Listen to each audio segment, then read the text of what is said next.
মর্মান্তিক ঘটনায় শোকস্তব্ধ শিলিগুড়ি। মঙ্গলবার শিলিগুড়ির দাগাপুর সংলগ্ন পঞ্চনই নদীতে ভাসমান অবস্থায় এক শিশুকে উদ্ধার করা হয়। ঘটনা ঘিরে এলাকায় তীব্র চাঞ্চল্য ছড়িয়েছে।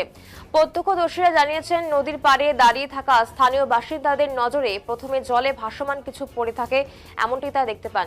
কাছে গিয়ে দেখতেই আতঙ্ক ছড়ায়। একটি ছোট্ট শিশু নদীর জলে ভাসছে। সঙ্গে সঙ্গে স্থানীয়রা পুলিশকে খবর দেয়। খবর পেয়ে পুলিশ ঘটনাস্থলে পৌঁছে সেই শিশুটিকে উদ্ধার করে দ্রুত অ্যাম্বুলেন্সে করে হাসপাতালে নিয়ে যায়। পুলিশ সূত্রে খবর যে উদ্ধার হওয়া শিশুটি একটি ছেলে। প্রাথমিক অনুমান দীর্ঘ সময় ধরে জলে ভেসেছিল, যদিও ঠিক কতক্ষণ সে জলে ছিল তা এখনো স্পষ্ট নয়। ঘটনার পর থেকেই সেই বাচ্চাটির পরিচয় জানার চেষ্টা করছে পুলিশ। পাশাপাশি কিভাবে এই মর্মান্তিক ঘটনা ঘটল তা খতিয়ে দেখতে তদন্ত শুরু হয়েছে বলে প্রশাসন সূত্রে খবর।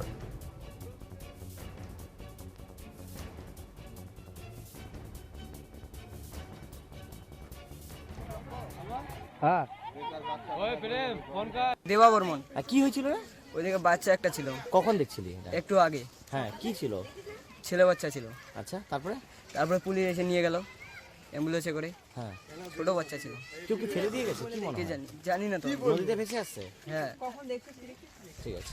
কি হয়েছিল আমরা দেখলাম নদীতে একটা, ওই সবাই দেখতেছিল ওই পাড়ের থেকে, তা আমরাও যাই দেখলাম তো একটা ছোট বাচ্চা দেখি নদীতে ভাসতেছে। ওটাই, আর কিছু না। কি কি ছিল ওটা?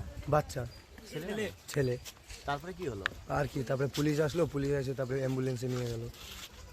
কি মনে হয় বাচ্চাটা কি মানে মারা গেছে না বেঁচে? মারাই গেছে বাচ্চাটা, বাঁচবে তো না, অত কখন থেকে জলে ছিল, ও বাঁচবে। ওদেরকে ভেসে আসছে? এখন ওটা তো বলতে পারবো না আমরা। তোর নাম ভাই? আমার নাম